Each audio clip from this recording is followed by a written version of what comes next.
Oke, kita bahas item-item yang menjadi mandatory kalau kita akan DIY PLTS on grid.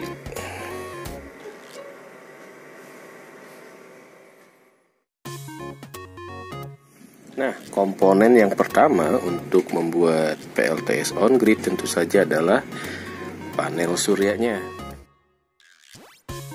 Kita simulasi dengan on grid cuma 2 kali 100 watt peak. Oh, ini harusnya.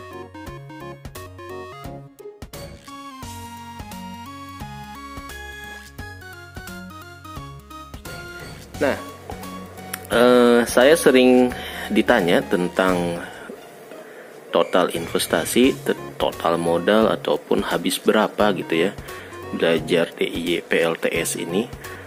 Nah, cuma jujur saja, karena saya ini startingnya dari awam, dari nol, dari nggak tahu banget tentang kelistrikan, tentang seluk-beluk PLTS gitu ya, ngebedain kabel merah, kabel hitam itu harus dicolok ke kutub yang manapun, apakah yang merah itu minus atau plus, nah, nggak tahu gitu ya, saking awamnya. Jadi kalau bicara tentang total dompet terkuras agak susah jawabnya, karena pasti overprice ya. Overprice itu artinya kita belanjanya terlalu beli banyak sesuatu yang mungkin fungsi dan alatnya duplikasi. Contohnya misalkan gini, salah beli. Nah, karena dulu kita nggak tahu bedain seri dan paralel, saya salah beli. Jadi akinya cuma satu, baru 1 biji, tapi saya order inverter yang 24 volt. Nah, itu aja udah salah ya, udah nggak masuk lah hitungan. Ternyata saking awamnya dulu saya nyangka peralatan DC itu PLTS itu mau order tipe apapun itu bisa kompatibel dengan akinya, dengan panelnya, dengan loadnya gitu. Ternyata beda ya.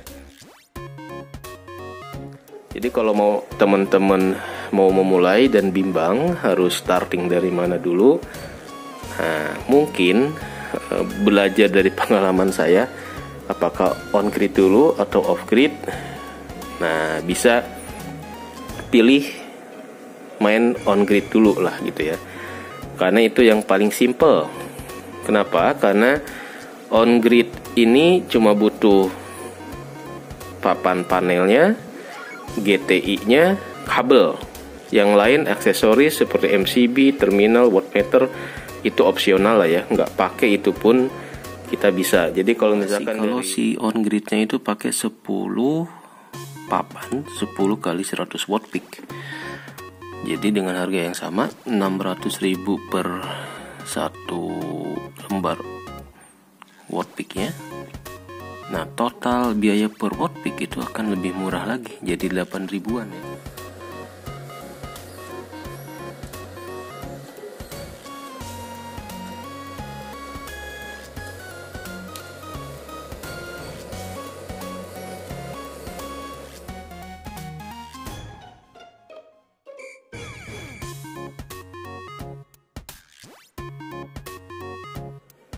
Nah, kira-kira ini kalau dari existing PLTS on grid yang saat ini lagi saya uji coba, total terpasang dari awalan satu panel sekarang sudah menjadi 7 kali 100 watt peak. Nah, kalau saya urai-uraikan, ternyata ya komponen-komponen pentingnya ini seperti ini nih. Ada panel wajib, kabel PV-nya juga wajib, kemudian inverternya juga wajib. Nah, terminal dan kabel mungkin iya ya. Yang dua ini MCB dan wattmeter ini opsional. Artinya bisa kita tunda dulu belinya kalau kita baru pasang panelnya cuma satu, ini bisa belakangan. Tapi kalau udah agak banyakan ya berarti diusahakan kita punya 2 alat tambahan ini. Nah, jadi on grid yang saya pasang ini dengan kapasitas GTI-nya 6 watt. Ini baru saya coba dipasang 7 kali 100 watt peak. Saya nggak berani nambah lagi ya, karena ya perkabelannya belum dirubah gitu. Jadi sementara puas dengan 700 watt peak. Dengan 700 watt peak ini udah bisa mensubsidi pemakaian listrik dari PLN. Sudah ya meteran udah mundur. Jadi saya rasa untuk kapasitas saya langganan listriknya yang R2 2200, 700 watt peak ini udah cukup ngerem lah ya. Walaupun nggak bisa mensubsidi 100% substitusi jaringan listriknya, tapi ini sudah lumayan.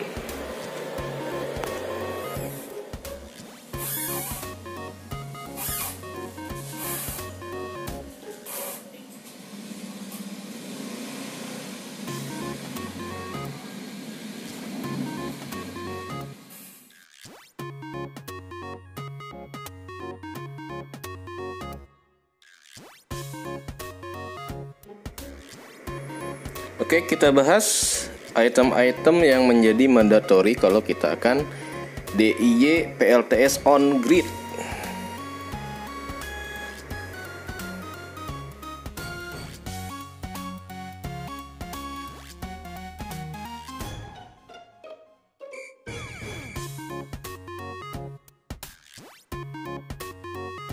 Nah, komponen yang pertama untuk membuat PLTS on grid tentu saja adalah panel suryanya. Jadi untuk harga panel surya yang kelas apa ya namanya? Kelas orang bilang sih carry hore katanya ya. Alias bukan tier 1, bukan yang grade A gitu ya. Yang murah meriah lah gitu ya. Yang penting kita bisa belajar. Seperti merek-merek yang ada ST Solar, ada Kenika, itu biasanya harganya di level 600 sampai 700 ribu untuk yang 100 watt peaknya. Nah, jadi untuk membuat PLTS on grid, kita bisa coba dengan 100 watt peak dulu, 1 biji dulu, modal sekitar 600 rebong ya. Jadi komponen pertama yang harus kita adakan untuk on grid, satu panel suryanya untuk ukuran 100 watt peak di harga 600. Ada yang sudah ongkir, ada yang belum ongkir, jadi ya range-nya 600-700 lah ya. Makanya kalau beli panel antara beli 1, 2, 3, 4 itu ongkirnya kadang sama, jadi mendingan kita beli sekalian agak banyak gitu. Oke, itu komponen pertama dari panel 100 watt peak. Levelnya kelas yang murah meriah, asal bisa buat kita uji coba gitu ya. Enggak merek yang garansi puluhan tahun gitu. Katanya sih ada yang grade A yang udah terbukti pemain lama gitu, rata-rata itu harganya bisa 1 juta ke atas. Atau kita bisa milih juga, kemarin ada yang branded grade A tapi speknya itu 200 watt peak. Harganya jatuhnya sama dengan yang murah meriah ini gitu. Jadi 200 watt peak atau 400 ya, saya lupa tuh. Pokoknya jatuhnya per 100 watt peak itu jadi sama 500-600 juga. Bisa juga kita menggunakan on grid dengan kapasitas panel yang 300 watt peak satu papannya gitu ya. Cuma masalahnya kan kalau papannya gede tuh kalau masang sendiri agak ribet gitu ya. Harus ada yang bantuin karena pasti berat. Kalau cuma 100 watt peak itu masih enak lah. Ngangkut-ngangkut sendirinya masih gampang. Kalau udah gede-gede, nah itu harus ada faktor yang dipertimbangkan. Gimana naikinnya ke genteng, gimana nahannya, apakah gentengnya kuat. Itu ada faktor-faktor non teknis yang harus kita perhitungkan. Oke. Jadi untuk item pertama, panel 100 watt peak, harganya range-nya di 600 sampai 700.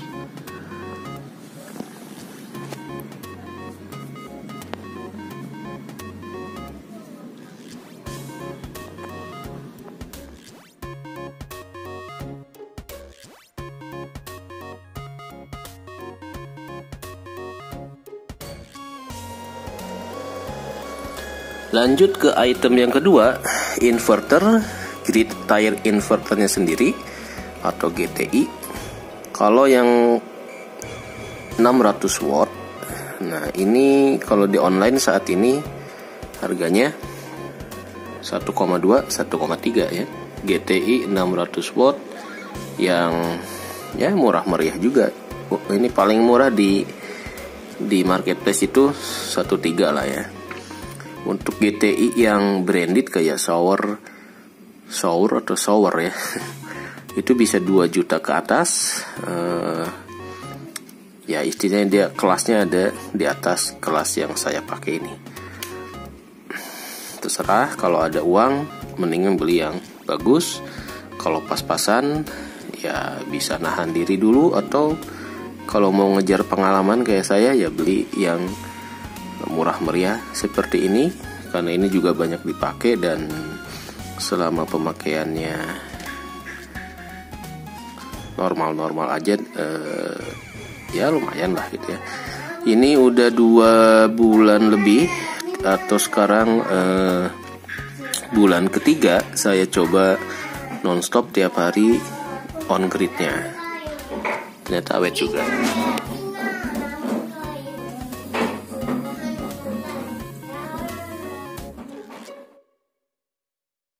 Untuk efisiensi dari GTI 600 watt ini, karena saya pakai 700 watt peak, itu maksimal produksinya itu bisa menghasilkan di atas 500 watt ya.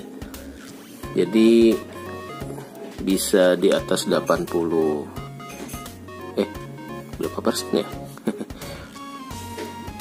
Kalau nggak salah sih sempat 500 watt ya. Jadi mentok hampir mendekati 600.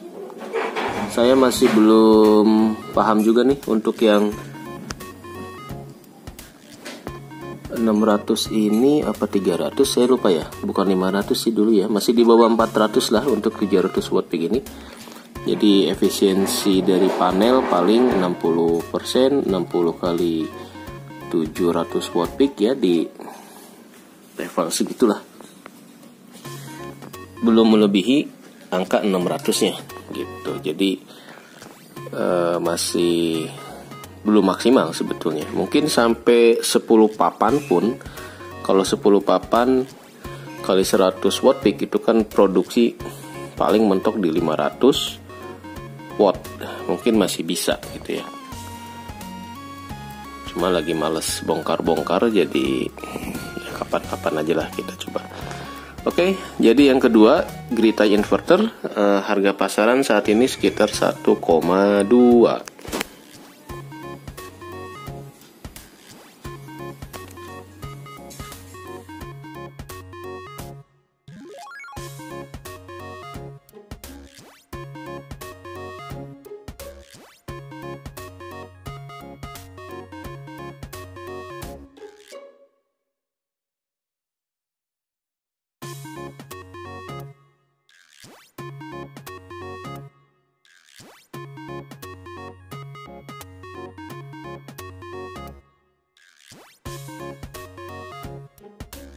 Item ketiga tentu saja penghubung dari panel di genteng ke grid tier inverternya adalah kabel.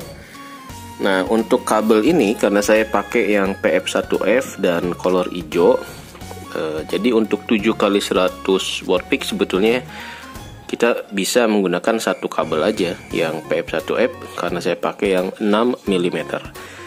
Nah, karena dari genteng sampai sini itu saya pakai 15 meter, jadi kalau per meternya itu sekitar 25 sampai 30 ribu per meter.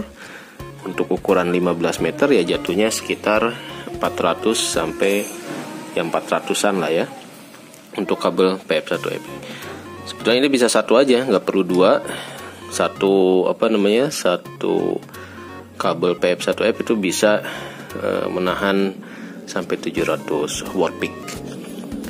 Kalau yang lebih kecil, ukurannya yang 2,5 itu jatuhnya harga per meter itu sekitar 16.000. Nah, kita bisa juga pakai yang 2,5 mm itu kalau memang mau lebih menghemat budgetnya ya.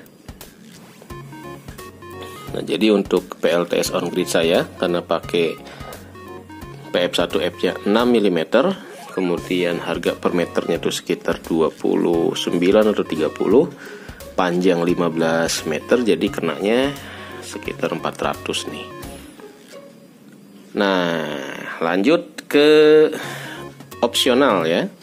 Jadi yang mandatory panel per 100 watt peaknya adalah 600. GTI-nya sendiri itu unsur yang paling penting dari PLTS on grid 1,3. Kemudian kabel PF1F 15 meter itu 400.000. Untuk yang opsional seperti terminal, kabel, wattmeter itu bisa pakai yang ala kadarnya gitu, yang di rumah kalau udah ada kabel juga bisa. Atau kalau kita mau beli kayak terminal seperti ini, nah saya sarankan sih kita pakai yang lebih bagus ya, jangan pakai yang murah meriah seperti ini. Ini cuma 5.000 perak. Tapi kalau pakai yang dari tembaga atau yang lebih mantep gitu, nah itu sekitar 20 sampai 30 ribuan yang lebih kuat nahan panas. Walaupun ini pun untuk arus sekarang nih 27 ya, ampere peaknya 27 ampere, ini juga masih bisa karena dari settingan ini sih katanya ini bisa sampai berapa nih ya, 25 ampere ke 100 ampere, lupa nih. Oh, 25 ampere. Pantesan meleleh. Pantesan. Nah, jadi ini ada ukurannya juga. Kalau kita lihat di di tutup ini ada 25. Jadi 25 ya. Pantesan sempat problem, sempat overheat. Karena kalau dari paralel ini 27 nih, 27,6 produksi hari ini untuk arus tertinggi 27,6. Jadi lebih rekomendasi pakai terminal yang agak bagusan lah ya, jangan yang 5.000. Pakai yang 10.000 sama aja. Pakai yang 26.000 gitu ya. Mana ya, saya kok nggak ada nih contohnya, itu lebih mantep. Kemudian yang opsional lagi yaitu si MCB.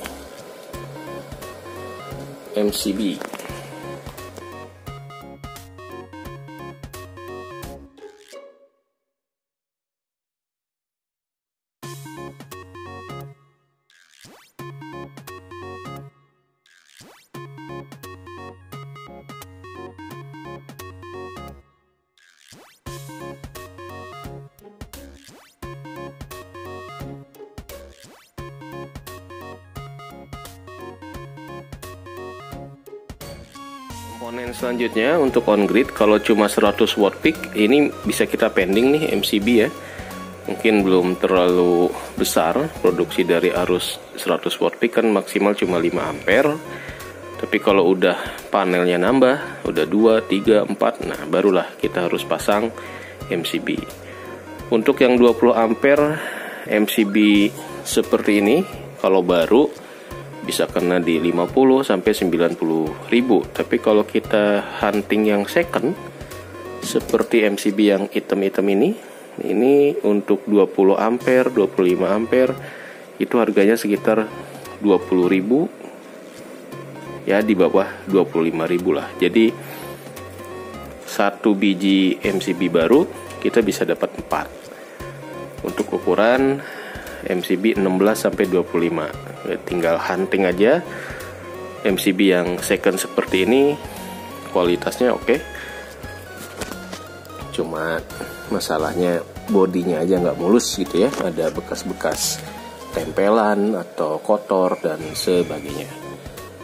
Apalagi ya, panel udah, grid tire-nya udah, kabel PF1F udah, MCB tadi katakanlah kalau cuma satu gini kita pasang satu biji juga cukup.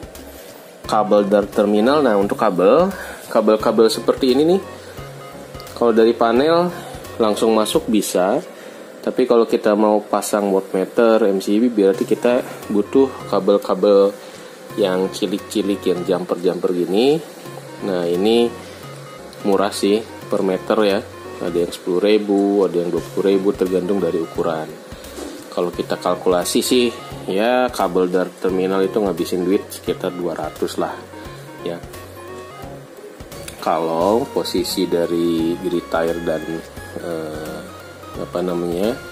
ujung dari kabel panelnya agak jauh gitu. Tapi kalau dekat berarti ya lebih murah juga. Mungkin 20.000 terlalu mahal kali ya untuk alokasi budget kabel.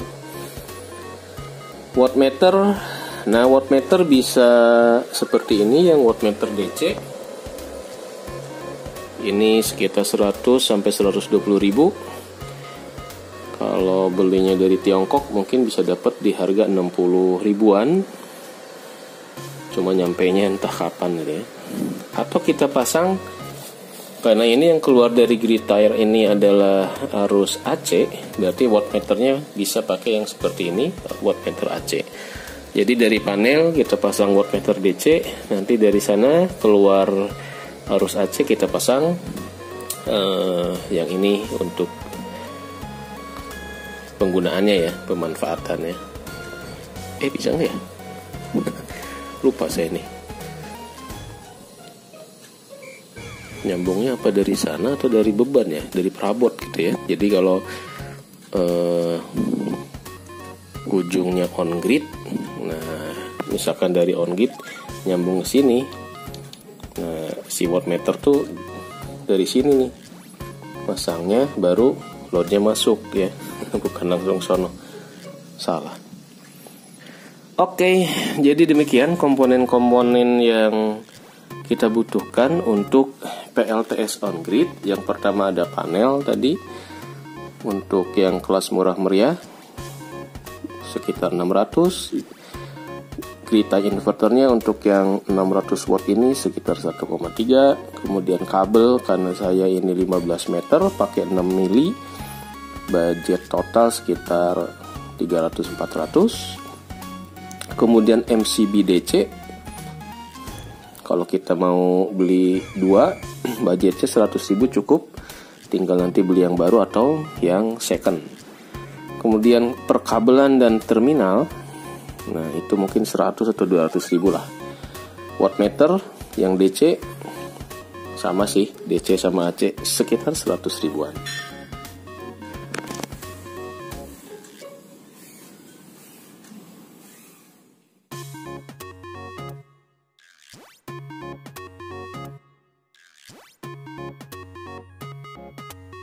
Kita identifikasi poin-poin komponen yang mandatori, yang harus ada, dan yang opsional gitu ya, yang cuma aksesoris tambahan lah gitu ya, bisa nyusul, artinya bisa nyicil belakangan. Ternyata kalkulasinya kayak gini ya.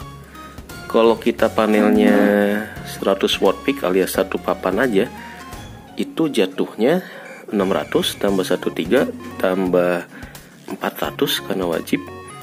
Kemudian loncat ke terminal gitu ya, wattmeter. Nah itu sekitar berapa tuh? 2,7 ya. Jadi untuk PLTS on grid 100 watt peak itu minimal range-nya ada di 2 sampai 2,7 juta budget yang harus kita alokasikan.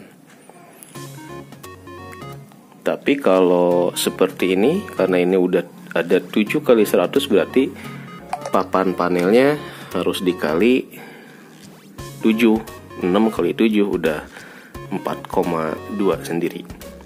Sehingga totalnya ya tinggal ditambah 4, sekitar 6 ya. Jatuhnya jadi 6,3. Nah, inilah kisaran gitu ya, kisaran batas. Mungkin ini bukan batas bawah tapi batas atas gitu ya, karena kabel kalau teman-teman mau pilih yang lebih kecil berarti nanti bisa lebih rendah lagi. GTI-nya misalkan pakai yang 300 watt juga bisa. Ya konsekuensinya kan produksinya jadi lebih lebih terbatas. Tapi kalau buat belajar berarti ini range budgetnya bisa kita turunkan dari level maksimal yang 6,3 tadi.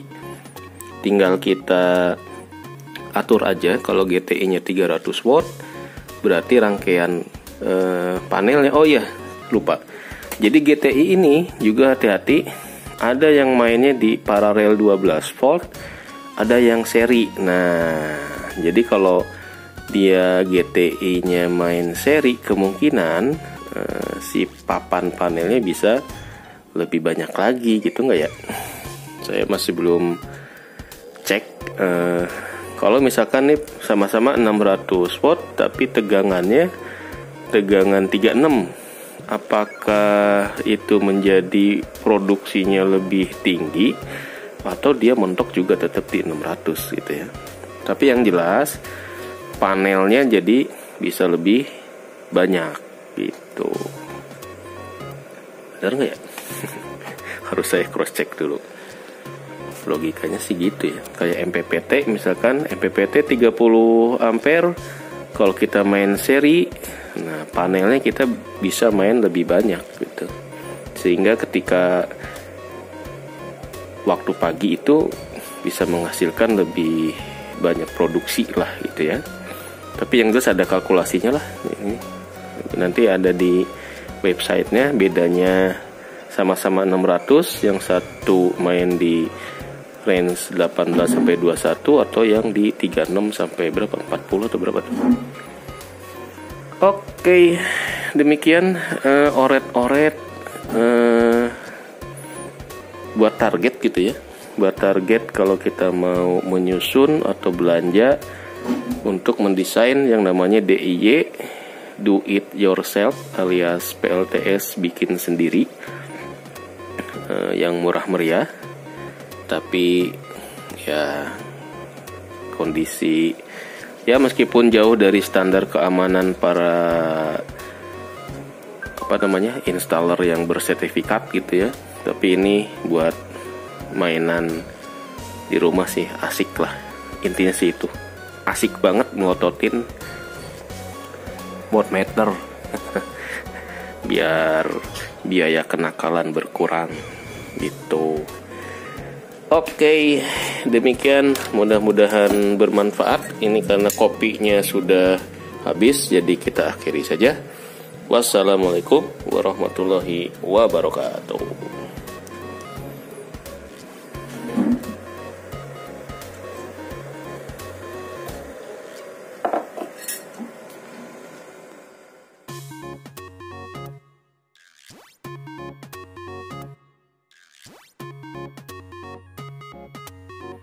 Ya dipakainya cuma siang doang gitu ya. Tapi sebetulnya kalau untuk off grid malam pun nggak terlalu ngaruh juga ya. Kalau investasi di akinya itu cuma dikit gitu. Kayak saya nih pakai 2 kali 120 ampere, kalau malam ya nggak bisa jor-joran juga gitu, cuma buat lampu aja. Nah tapi kalau on grid berarti ini cuma siang aja kalau kita nggak pakai meteran SIM ekspor impor gitu ya. Biayanya kalau 1000 watt peak cukup dengan 8,3, tapi kalau yang off grid bisa di atas 12 gitu ya.